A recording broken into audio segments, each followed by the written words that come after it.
भक्तों राधे राधे, जय श्री कृष्णा। भक्तों, आप सभी लोग जानते हैं कि 3 जनवरी 2026 यानी शनिवार को पड़ रही है पौष मास की पौष पूर्णिमा। और भक्तों, ये वह तिथि है जो पौष मास में पड़ने वाली सबसे बड़ी तिथि है, क्योंकि ये शनिवार के दिन पड़ रही है और इसका बहुत ही बड़ा और विशेष महत्व होता है।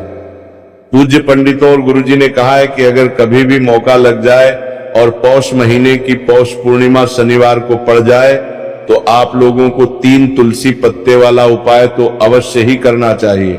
इन दोनों का संयोग बहुत ही कम आता है। इसी के साथ में गुरुजी ने अपनी शिव पुराण कथा में बताया है, जो हमारे हिंदू धर्म के 18 प्रमुख पुराणों में से एक है। भक्तों, इस दिन आपको इस 3 तुलसी पत्ते वाला उपाय तो आपको अवश्य ही करना चाहिए, क्योंकि ऐसा दिन पूरे साल में सिर्फ एक ही बार आता है। और भक्तों, आप सभी लोग जानते हो कि शनिवार पौष पूर्णिमा का अगर सबसे बड़ा कोई उपाय है तो वो 3 तुलसी पत्ते वाला उपाय है। तो भक्तों, शनिवार पौष पूर्णिमा के दिन आप लोगों को इस 3 तुलसी पत्ते वाला उपाय को जरूर करना है। बहुत सारे लोग होंगे जिन लोगों ने इस उपाय को ना किया हो, मतलब पूरा साल निकल गया, उन्होंने किसी भी दिन इस 3 तुलसी पत्ते वाला उपाय को ना किया हो। पर भक्तों, आपके पास एक आखिरी मौका बचा हुआ है, जो कि 3 जनवरी 2026 शनिवार पौष पूर्णिमा के दिन है। इस दिन आप लोगों को इस वाले उपाय को जरूर कर लेना है। भले ही आपने महीने भर इस उपाय को ना किया हो, आपके पास एक आखिरी मौका बचा है। इस पौष महीने के शनिवार पौष पूर्णिमा के दिन अगर इस वाले उपाय को कर लिया तो आपको इस उपाय को करने का वो फल मिलेगा जिसकी आपने कभी कल्पना भी नहीं करी होगी। इसीलिए आप लोग इस वाले उपाय को एक बार जरूर कर लेना है, ताकि आप लोगों के हाथ से ये मौका ना जा सके और आपको इस उपाय को करने का फल मिल सके। भक्तों, यह उपाय पंडित जी ने अपनी अभी की ही श्री शिव महापुराण की कथा में बताया है जी। इस उपाय को आज हम आपको बहुत अच्छे से समझाने वाले हैं। इस वीडियो को देखने के बाद इस उपाय को समझने के लिए आपको कोई और वीडियो को देखने की जरूरत नहीं पड़ेगी। तो चलिए भक्तों, उपाय को शुरू करते हैं। देखिए, ये इस पौष महीने के शनिवार पौष पूर्णिमा के दिन ये इतना खास होता है, इतना महत्वपूर्ण होता है। देखा गया कभी कभी बड़े बड़े पूजा पाठ अनुष्ठान से जो मनोकामना पूर्ण नहीं होते, वह पौष महीने की शनिवार पौष पूर्णिमा के दिन एक छोटे से उपाय करने से ही आपकी मनोकामना पूर्ण होती है। और बहुत सारे लोगों ने इस उपाय को किया भी है और उनको इस उपाय को करने का फल भी जरूर मिला है। अगर आप लोग भी इस उपाय को करना चाहते हैं तो आप इस उपाय को पहले अच्छे से समझ लेना, सुन लेना, उसके बाद करना। आपको इस उपाय का फल जरूर मिलेगा। और इस उपाय को कर लेने से आपके घर में चाहे किसी भी प्रकार की दुख और समस्या क्यों ना चल रही हो, आपको उसका कारण भी नहीं पता है कि भाई समस्या किस कारण से चल रही है, उसका कुछ भी कारण हो, आपको उसका कारण हो सकता है। जैसे पितृदोष हो सकता है या किसी भी तरह का मंगल दोष भी हो सकता है। तो इस दिन आप लोगों को ये वाला उपाय कर लेना है। ये एक ऐसा उपाय है जिस उपाय को अगर किसी विशेष दिन पर किया जाए तो भाई उस विशेष दिन का जो है वह तो हमें मिलता ही मिलता है। पर हमने उस दिन पर इस उपाय को किया है तो हमें उससे भी बड़ा फल मिलता है, और फल बहुत जल्दी मिलता है, क्योंकि आप इस उपाय को बहुत ही बड़े और विशेष दिन पर कर रहे हो। तो चलिए अब उपाय के बारे में बात करते हैं, लेकिन उससे पहले लोगों को ये जानना आवश्यक है कि आखिर ये उपाय किस समय करना है, किसको करना है और कैसे करना है। तो चलिए हम आगे आपको वीडियो में एक एक करके बता देते हैं। लेकिन उससे पहले अगर आप लोग हमारे चैनल पर पहली बार आए हैं या फिर मेरी आवाज आज पहली बार सुन रहे हैं तो हमारे चैनल को सब्सक्राइब जरूर कर लेना, और इसके लिए वीडियो को लाइक करके कमेंट बॉक्स में श्री शिवाय नमस्तुभ्यम ओम नमः शिवाय जरूर टाइप कर देना। तो भक्तों, इस 3 तुलसी पत्ते वाला को हमें इस शनिवार पौष पूर्णिमा के दिन कैसे करना है, किसको करना है, किस समय करना है और कहां पर करना है, ये सारे सवालों के जवाब आपको इस वीडियो में मिल जाएंगे। और जो ये वीडियो देखेगा भाई, उसको 3 तुलसी पत्ते वाला उपाय जरूर करना चाहिए, क्योंकि इस दिन एक तुलसी पत्ते का भी बहुत ही बड़ा और विशेष महत्व होता है।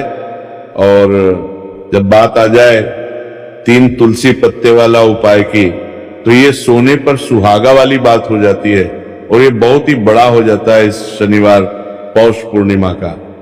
तो अब भक्तों, इस 3 तुलसी पत्ते वाला उपाय को आखिर करना किसको है, सबसे पहले हम लोग वो बात जान लेते हैं। तो देखो, घर की जो बड़ी माताएं बहनें होती हैं, उन माताओं बहनों में से कोई भी एक बड़ी माता बहन इस वाले उपाय को कर सकती हैं। और भक्तों, अगर आप चाहे तो अपने घर में से सभी सदस्यों को भी इस उपाय को करवा सकती हैं। अगर किसी व्यक्ति की खुद की कोई मनोकामना है, खुद की कोई दुख और परेशानी है कि वो अपने लिए ही करना चाहता है, इस वाले उपाय को तो वो खुद अपने लिए भी कर सकता है। बाकी अगर कोई घर में से ऐसा है जो कि अपने पूरे घर परिवार की सुख और शांति के लिए ये वाला उपाय करना चाहता है, तो भाई वो भी कर सकता है, उसमें भी कोई दिक्कत वाली बात नहीं। कहने का मतलब ये है कि इस उपाय को हर एक सदस्य भी कर सकता है और पूरे घर परिवार के सदस्य के लिए घर की बड़ी माताओं बहनों में से कोई एक माता बहन भी कर सकती है। माताएं बहन अगर घर में उपस्थित ना हो या वो इस वाले उपाय ना कर पा रहे हो, तो फिर घर का कोई बड़ा सदस्य भी इस 3 तुलसी पत्ते वाला उपाय को कर सकता है, चाहे फिर वो पुरुष ही क्यों ना हो, उसमें कोई भी दिक्कत वाली बात नहीं है। उसके बाद में भक्तों, जो अगला प्रश्न निकल कर आता है वो ये आता है, इस उपाय को लेकर के आखिर इस उपाय को हमें किस समय करना है, सुबह के समय करना है कि शाम के समय करना है? तो इस वाले उपाय को आप लोग सुबह के समय भी कर सकते हो और शाम के समय प्रदोष काल में भी कर सकते हो। अब अगर आप पूछो कि भाई साहब, सबसे उत्तम समय कौन सा रहेगा इस 3 तुलसी पत्ते वाला उपाय को करने का, तो हम आपसे बस यही कहेंगे कि इस उपाय को आप सुबह के समय करेंगे तो ज्यादा बेहतर होगा। बाकी अगर प्रदोष काल शाम के समय भी करेंगे तो भी अच्छा होगा, उसमें कोई भी दिक्कत वाली बात नहीं है। तो अब भक्तों, जो अगली सबसे बड़ी और पूर्ण बात आती है वो ये आती है कि सुबह अगर हम उपाय को करेंगे तो हमें कितने बजे से लेकर कितने बजे तक के बीच में करना है, और शाम के समय प्रदोष काल में करेंगे तो हमें कितने बजे से लेकर कितने बजे के बीच में करना है। तो देखो, सुबह जितनी जल्दी हो सके आप उपाय को करने की कोशिश करना। बाकी अगर किसी कारणवश लेट भी हो जाओ, थोड़ी देर भी हो जाए, तो 10 या 11 बजे तक भी आप उपाय कर लेना, पर 12 बजे से ज्यादा देरी ना हो। ठीक है, बात का ध्यान रखना। उसके बाद में भक्तों, अगर शाम के समय प्रदोष काल की बात करें, प्रदोष काल का जो समय होता है वो शाम के 6 बजे से शुरू हो जाता है। मतलब शाम के 6 बजे से लेकर 7 बजे के बीच का जो समय होता है, ये समय प्रदोष काल का समय होता है। तो आप इस उपाय को 7 या 8 बजे के बीच में भी कर सकते हो। मतलब शाम के 6 बजे से रात 8 बजे के बीच में आप कभी भी इस वाले उपाय को कर सकते हो, उसमें कोई भी दिक्कत वाली बात नहीं है। तो चलिए भक्तों, जान लेते हैं सबसे पहले उपाय के बारे में, जो कि है तुलसी जी के पत्तों का बहुत ही चमत्कारिक उपाय। देखिए, हम सभी के घरों में माता तुलसी का पौधा अवश्य ही होता है। तो देखिए, हमें तुलसी जी के पौधे से सबसे पहले तो 3 पत्ते तोड़ने हैं। तो देखिए, तुलसी जी के आपको 3 पत्ते तोड़ लेने हैं, और इन तुलसी जी के पत्तों को तोड़ने के बाद आपको 1 चुटकी हल्दी भी अपने साथ में लेनी है। हल्दी के अंदर आपको जल मिलाकर के पेस्ट के रूप में तैयार करना है, और इसी के साथ में आपको एक दीपक भी लेना होगा। दीपक आप मिट्टी का भी ले सकते हैं, आटे का भी ले सकते हैं, और इस दीपक में आपको शुद्ध घी डाल के इसमें आपको लंबी रुई की बाती का प्रयोग करना है। देखिए भक्तों, आपके पास है 3 तुलसी जी के पत्ते। तो पहला जो तुलसी जी का पत्ता है, उस पर आपको सबसे पहले तो जो आपने हल्दी है उसकी एक बिंदी लगानी है। और पहला जो तुलसी जी का पत्ता है, आपके घर में भगवान विष्णु का चाहे कोई सा भी स्वरूप हो, चाहे लड्डू को गोपाल जी का स्वरूप हो, या फिर भगवान कृष्ण की आपके मंदिर में प्रतिमा हो, या फिर भगवान श्री राम की प्रतिमाएं, उनके सामने आपको पहला तुलसी जी का पत्ता अर्पित करना है। अब देखिए भक्तों, आपके पास जो 2 तुलसी जी के पत्ते हैं और आपके पास जो एक दीपक है, इन्हें आपको लेकर के पहुंचना है अपने ही घर में तुलसी जी के पौधे के पास में। देखिए सबसे पहले तो आपके पास जो 2 तुलसी जी के पत्ते हैं, उन पर भी आपको हल्दी की एक एक बिंदी लगानी है और उन दोनों ही जी के पत्तों को आपको अपने घर में तुलसी जी के पौधे के वहां पर ही अर्पित कर देने हैं। और इस प्रकार से ये दोनों पत्ते भी तुलसी जी के पौधे के पास में अर्पित करने के बाद अंत में जो आपके पास एक लंबी बाती का दीपक है, इसे आपको तुलसी जी के पौधे के पास में ही प्रज्वलित कर देना है। जो भी व्यक्ति अपने ही घर पर शनिवार पौष पूर्णिमा के दिन इस प्रकार से तुलसी जी के 3 पत्तों का ये उपाय कर लेता है, तो उसका परिवार हमेशा खुश रहता है, उसके परिवार में कभी भी कोई भी संकट उत्पन्न नहीं होता है। और यदि आपके घर में जो भी ग्रह क्लेश है वह भी समाप्त होते हैं। तो इस प्रकार से आपको ये पहला उपाय करना है।